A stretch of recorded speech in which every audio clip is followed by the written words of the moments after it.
Bharat network Tamil நேயர்களுக்கு அன்பு வணக்கம். இன்னைக்கு நான் உங்ககிட்ட ரொம்ப சுவாரஸ்யமான விஷயத்தை பத்தி சொல்ல போறேங்க. அது வேற ஒண்ணு இல்ல, தனியார் தொலைக்காட்சியில இந்த ப்ரோக்ராம ரொம்ப எல்லாருமே விரும்பி பார்ப்பாங்க. இது மிகப்பெரிய கேம் ஷோ மட்டும் இல்லாம ரொம்ப என்டர்டைனிங்கா இருக்கும். இந்த ப்ரோக்ராம் மட்டும் வந்துருச்சுன்னா எல்லாருமே டிவி முன்னாடி தான் உட்கார்ந்துட்டு இருப்பாங்க. அந்த அளவுக்கு மக்களுக்கு ரொம்ப பிடிச்சமான விஷயத்தை பத்தி தான் பேச போறோம். அது என்ன கேம் ஷோன்னு பார்க்கலாமா? தனியார் தொலைக்காட்சியில பிக் பாஸ் என்ற ஒரு ப்ரோக்ராம் ரெகுலரா நடந்துகிட்டே இருக்கு. கிட்டத்தட்ட 7 சீசன் முடிச்சிட்டு இருக்காங்க. இந்த 7 சீசன்லயே பாத்தீங்கன்னா நம்ம உலக நாயகன் தான் ஆங்கரிங் பண்ணிருக்காரு. அவர் தான் இந்த நிகழ்ச்சியை தொடர்ந்து தொகுத்து வழங்கிட்டே இருந்தாரு. இவருக்காகவே நிறைய ஆடியன்ஸ் அங்க இருந்தாங்க அந்த ப்ரோக்ராம்ல. அது மட்டும் இல்லாம 1 hour வரை இந்த கேம் ஷோல பாத்தீங்கன்னா நிறைய என்டர்டைன்மெண்ட் மட்டும் இல்லாம மக்களை என்டர்டைன் பண்ற மாதிரி நம்ம உலக நாயகனும் இருப்பாரு. அது மட்டும் இல்லாம நடுவுல நம்ம உலக நாயகன் மக்களுக்கு சில கருத்துக்கள் எல்லாம் சொல்லிட்டு போவாரு. இந்த பிக் பாஸ்ல வந்த பிறகு உலக நாயகன் ஒரு அரசியல் கட்சியை தொடங்கினாரு. அதாவது மக்கள் நீதி மையம்ன்ற ஒரு கட்சியை தொடங்கினாரு. அதன் மூலமா இந்த பிக் பாஸ் ஷோல இருந்தா மக்கள் கிட்ட நேரடியா பேச ஆரம்பிச்சாரு. ஒவ்வொரு வாரமும் நம்ம உலக நாயகன் மக்கள் கிட்ட இந்த கட்சியை பத்தி தான் பேசிக்கிட்டே இருப்பாரு. நான் இடது பக்கமும் கிடையாது, வலது பக்கமும் கிடையாது, என்னுடைய நிலைமை எல்லாம் பாத்தீங்கன்னா நேர்கோட்ல தான் இருக்கும்னு மக்கள் கிட்ட அடிக்கடி இன்டராக்ட் பண்ணிட்டே இருப்பாரு நம்ம உலக நாயகன். அவர் சொல்ல வர விஷயங்கள் என்னன்னு பாத்தீங்கன்னா, நாட்டுல நடக்கிற லஞ்சம் அட்டூழியம் எல்லாத்தையுமே நான் வந்துட்டா எல்லாத்தையும் ஒழிச்சிருவேன், இது ஒரு விரல் புரட்சின்ற மாதிரி எல்லார்கிட்டயும் பேசிட்டு இருப்பாரு நம்ம உலக நாயகன். அவரு சொல்லக்கூடிய ஒவ்வொரு வார்த்தைகளும் பாத்தீங்கன்னா எதிர்கட்சியா இருந்தாலும் சரி, ஆளுங்கட்சியா இருந்தாலும் அவங்களுக்கு அகேன்ஸ்டா தான் பேசிக்கிட்டே இருப்பாரு உலக நாயகன். அந்த ஷோல அங்க இருக்கிற கண்டஸ்டன்ட பத்தி பேசுவாரோ இல்லையோ, அங்க நடக்கிற ஷோவை பத்தி முக்கியமா பேசுவாரோ இல்லையோ, அரசியலை பத்தி தான் ரொம்ப நிறைய பேசிக்கிட்டே இருந்தாரு நம்ம உலக நாயகன். ஆனா இப்போ கொஞ்ச நாளாவே பாத்தீங்கன்னா அவர் ஒவ்வொரு சீசன்லயும் நான் இந்த சீசனோட நான் கிளம்புறேன், இந்த பிக் பாஸ் சீசன் தான் என்னோட கடைசி சீசன், நான் முழு மூச்சா நான் அரசியல இறங்க போறேன்னு சொல்லிக்கிட்டே இருப்பாரு நம்ம ஆண்டவர். ஆனா பாத்தீங்கன்னா ஒவ்வொரு சீசன்ல நெக்ஸ்ட் அவர் தான் ஹோஸ்ட் பண்ணிட்டு இருப்பாரு. அதே போல இப்ப வரக்கூடிய நாட்களிலும் பாத்தீங்கன்னா சீசன் 8 அனௌன்ஸ் பண்ணிருக்காங்க. இன்னும் 2 மாசத்துல பாத்தீங்கன்னா பிக் பாஸ் 8 ஸ்டார்ட் பண்ண போறாங்க. இந்த சீசன்ல கமல் தான் வருவாருன்னு எல்லாரோட எதிர்பார்ப்பாவே இருக்கு. ஏன்னா அவர் தொகுத்து வழங்கினாதான் இந்த பிக் பாஸ் சீசன் நல்லா இருக்கும்னு சொல்லுவாங்க. ஒரு சிலர் ஆடியன்ஸ் பாத்தீங்கன்னா கமலுக்காக மட்டும் இல்லாம அங்க ஷோல நடக்கிற சில விஷயங்கள்லாம் பாத்தீங்கன்னா ஆடியன்ஸ்க்கு ரொம்ப இன்ட்ரெஸ்டிங்கா போயிட்டே இருக்குங்க.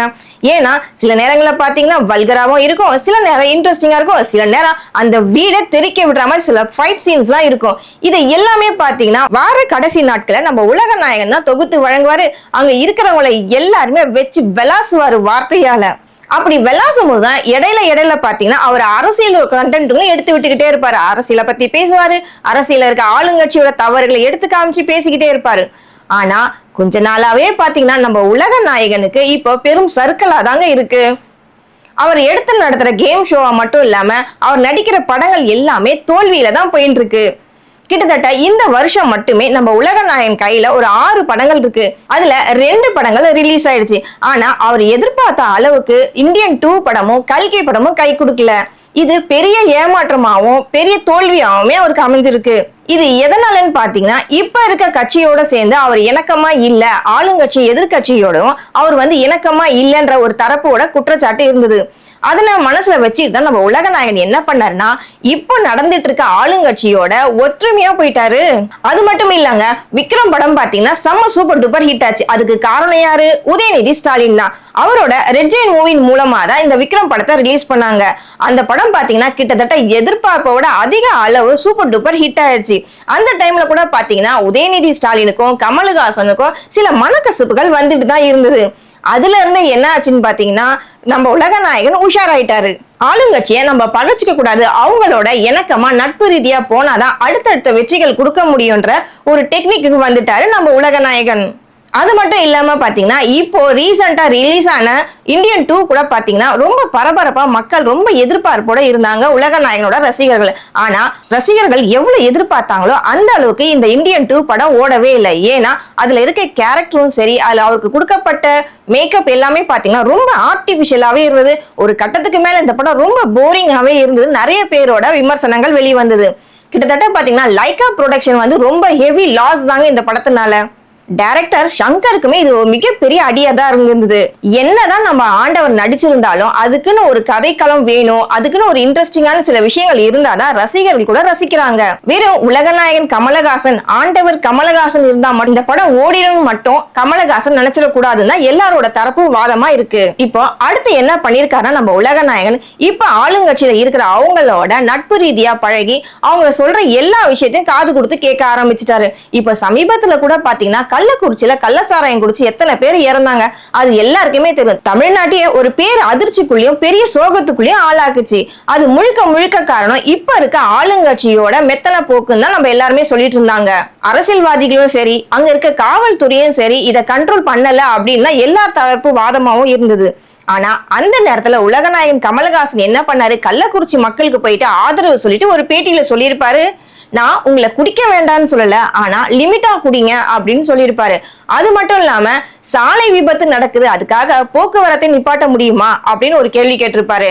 வாகனத்தை வேகமா ஓட்டுறீங்க, அதனால ஸ்பீட் கண்ட்ரோல் பண்ண முடியுமா, எல்லாமே நம்மளுடைய கண்ட்ரோல்ல தான் இருக்கு.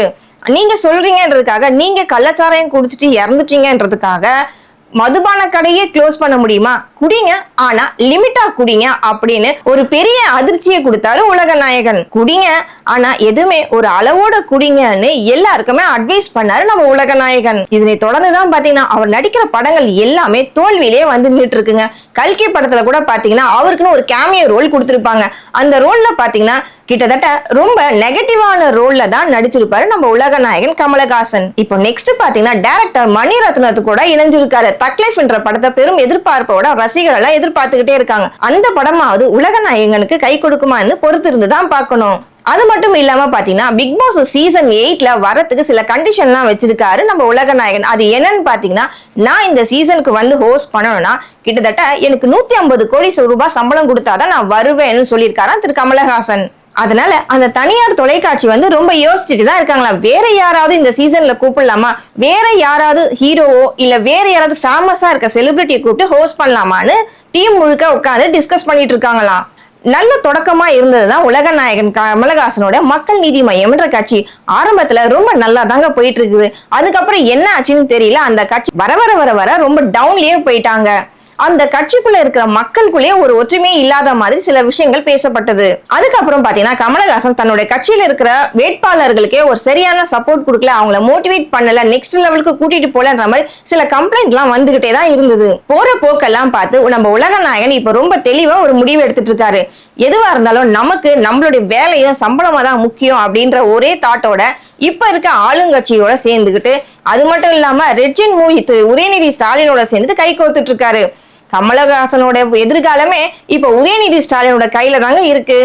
அவரு மனசு வச்சாதான் நெக்ஸ்ட் லெவலுக்கு நம்மள உலகநாயகன் கமலஹாசன் முன்னேறி போக முடியும்ன்ற நிலைமைக்கு வந்துட்டாரு. ஆனா இந்த பிக் பாஸ் சீசன் 8 வந்து பாத்தீங்கன்னா இன்னும் 2 மாசத்துல ஸ்டார்ட் பண்ண போறாங்க. அதுக்கான ப்ராசஸ்லாம் ரொம்ப ஃபாஸ்டா நடந்துட்டு இருக்கு. அதாவது ஆடிஷன் வச்சுட்டு செலிபிரிட்டிஸ் செலக்ட் பண்ணிட்டு இருக்காங்க. இதுலயுமே கூட பாத்தீங்கன்னா நிறைய பாலிடிக்ஸ் நடக்குது. தனக்கு தெரிஞ்சவங்களை மட்டும்தான் இல்ல செலக்ட் பண்றாங்க. அது மட்டும் இல்லாம பாத்தீங்கன்னா ஒரு சிலர் இப்போ யூடியூப் ட்ரெண்டிங்ல யார் யார் இருக்காங்களோ அந்த மாதிரி ஆட்களை பார்த்து தான் செலக்ட் பண்றாங்கன்னு சொல்லியிருக்காங்க. அது மட்டும் இல்லாம இப்பதான் செட் எல்லாம் போட்டுட்டு இருக்காங்க. பிக் பாஸ் 7ல பாத்தீங்கன்னா பிக் ஹவுஸ் ஸ்மால் ஹவுஸ்னு 2 வீடு வச்சிருந்தாங்க. அதே மாதிரிதான் இப்ப பிக் பாஸ் 8லயும் வந்துட்டு பிக் ஹவுஸ் ஸ்மால் ஹவுஸ்னு 2 வீடு வச்சு செலக்ஷன் பண்ணிட்டு இருக்காங்க. இதுல இன்னும் எத்தனை பேர்லாம் செலக்ட் ஆக போறாங்கன்றது பொறுத்து இருந்து பார்ப்போம். அது மட்டும் இல்லாம இந்த சீசன்லயும் கமல் சார் தான் வரணும்னு சொல்லிட்டு முக்காவாசி பேர் அவருடைய ரசிகர்கள் எல்லாம் பெரும் எதிர்பார்ப்போட இருக்காங்க. ஆனா அவரு எனக்கு 150 கோடி சம்பளம் கொடுத்தாதான் வருவேன்னு பயங்கரமா டிமாண்ட் பண்ணிட்டு இருக்காரு. எனக்கு ஏகப்பட்ட படங்கள் கமிட் ஆயிருக்கு, எனக்கு நிறைய ஷூட்ஸ் இருக்கு, நான் நெக்ஸ்ட் மூவில நான் நடிக்கணும், எனக்கு இந்த பிஸியான ஷெட்யூல்ல என்னால வர முடியாதுன்னு சொல்லிட்டு ரொம்ப கராரா சொல்லியிருக்காராம் உலகநாயகன் கமலஹாசன். ஆனாலுமே கூட பிக் பாஸ்ல நான் வரதுக்கான சான்சஸ் இருக்கா என்பதை நான் கூடிய சீக்கிரம் உங்களுக்கு அறிவிக்கிறேன்னு சொல்லியிருக்காரு நம்ம உலகநாயகன் கமலஹாசன். இது எல்லாமே பாத்தீங்கன்னா அந்த தனியார் தொலைக்காட்சி டீம்ல தான் இருக்கு. அவரு கேட்கிற சம்பளம் இவங்க கொடுத்தாங்கன்னா அவர் வரதுக்கான வாய்ப்புகள் நிறைய இருக்கு. அப்படி இல்லைன்னா வேற யாராவது செலிபிரிட்டி தான் இந்த ப்ரோக்ராம ஹோஸ்ட் பண்ணுவாங்க. இன்னொரு விஷயம் பாத்தீங்கன்னா உலகநாயகன் கமலஹாசன் இந்த வருஷத்துல மட்டும் கிட்டத்தட்ட ஒரு 6 படங்கள் ரிலீஸ் பண்ண போறதா ஏற்கனவே அறிவிச்சிருந்தாரு. அதுல இப்போ 2 படங்கள் ரிலீஸ் ஆயிடுச்சு. அடுத்தடுத்து வரக்கூடிய படங்களுக்கான ஷூட்டிங்லயும் அவுட்டோர்லயும் அவர் ரொம்ப பிஸியாவே இருக்காரு உலகநாயகன். ஒரு பக்கம் பாத்தீங்கன்னா அரசியல் படுதோல்வியா இருக்கு, இன்னொரு பக்கம் அவர் நடிக்கிற எல்லா படங்களும் படுதோல்வியா தான் இருக்கு. வரக்கூடிய காலங்கள்ல அவர் எதிர்காலம் யாரை நம்பி இருக்காருன்னு பாத்தீங்கன்னா ரெட் ஜெயின் மூவிஸ் திரு உதயநிதி ஸ்டாலின் தானே அவர் நம்பி இருக்காரு. அவரு மனசு வச்சா மட்டும்தான் நம்ம உலக நாயகன் கமலஹாசன் நெக்ஸ்ட் லெவலுக்கு மறுபடியும் ஒரு பெரிய ஹிட்டான படங்களை கொடுக்க முடியும். எந்த அளவுக்கு உதயநிதி ஸ்டாலின் கூட இவர் இணக்கமா ஃப்ரெண்ட்ஷிப்பா போறாரோ அந்த அளவுக்கு நம்ம உலக நாயகனுக்கு ரொம்ப நல்லது நடக்கும்னு அவரு சொல்லிட்டு இருக்காரு. இப்படி திரும்புற பக்கம் எல்லாம் பாத்தீங்கன்னா உலக நாயகனுக்கு தோல்வியாவே போயிட்டு இருக்குங்க. அரசியலையும் தோல்வி, எடுக்கிற படத்திலையும் தோல்வி. இப்ப அவருக்கு கை கொடுக்குற ஒரே விஷயம் என்னன்னு பாத்தீங்கன்னா இந்த பிக் பாஸ் மட்டும்தான். ஆனா அதுலயுமே மனுஷன் இப்படி ஒரு பெரிய டிமாண்ட் பண்ணாருன்னா இதுலயும் அவர் வர்றது கொஞ்சம் யோசிக்க வேண்டிய விஷயம் தான். வர அக்டோபர் மாசம் ஃபர்ஸ்ட் வீக்லயே நமக்கு தெரிஞ்சிருங்க பிக் பாஸ்ல நம்ம கமலஹாசன் இருக்காரா இல்லையான்றத தெரிஞ்சிடும். அதுக்கப்புறம் பாத்தீங்கன்னா அவர் நடிக்க இருக்க எல்லா படத்துல ஷூட்டிங் எல்லாம் ஸ்டார்ட் பண்ணி இப்ப ரொம்ப பிஸியா தான் போயிட்டு இருக்காரு. அதனாலதான் அவர் அரசியல்ல எந்தவித கான்சென்ட்ரேஷனும் பண்ணாம அதுல ரொம்ப ஸ்லோவா இருக்க மாதிரி எல்லாருமே பேசிக்கிட்டு இருக்காங்க. ஒரு நேரத்துல உலகநாயகன் கமல்ஹாசனாலே ரொம்ப பேரும் புகழுமா அந்த அளவுக்கு கொடி கட்டி பறந்தவர் தான். ஆனா இப்போ அவர் தொடர்றது எல்லாமே தோல்வியில தான் போய் நின்று இருக்கு. கமலஹாசன் நினைச்சாரு பிக் பாஸ்ல போயிட்டு தன்னோட அரசியல் பயணத்தை ஆரம்பிக்கலாம், அங்க இருக்க ஆடியன்ஸ் முன்னாடி முதல்ல ஆரம்பிச்சு அது படிப்படியா மக்கள் கிட்ட போய் சேரலாம்னு ரொம்ப பெரிய கனவுலாம் காணினாரு. ஆனா யாரு நினைச்சாலும் மக்கள் நினைக்கணும் இல்லையா, ஒரு அரசியல் தலைவர் யாரு வேணும் வேணாங்கிறத மக்கள் தானே தீர்மானிக்கணும். அதே மாதிரி தாங்க இப்பயும் போயிட்டு இருக்கு. இந்த மனிதநேய மக்கள் கட்சி இன் ஃபியூச்சர்ல எப்படி இருக்கும்னு பொறுத்திருந்து பார்ப்போம். அது மட்டும் இல்லாம வரக்கூடிய நாட்களை நம்ம ஆண்டவரோட படம்லாம் ஹிட் அடிக்குமா இல்ல தோல்வியா பாக்குமான்னு தொடர்ந்து பார்த்துக்கிட்டே இருக்கலாம். இந்த நாட்களுக்கான தகவலோட நான் கிளம்புறேன். நாளைக்கு வேறொரு இன்ட்ரெஸ்டிங்கான தகவலோட உங்களை சந்திக்கிறேன். அது வரைக்கும் நம்ம சேனலை ஸ்டே டியூன் பண்ணுங்க. வணக்கம், நன்றி.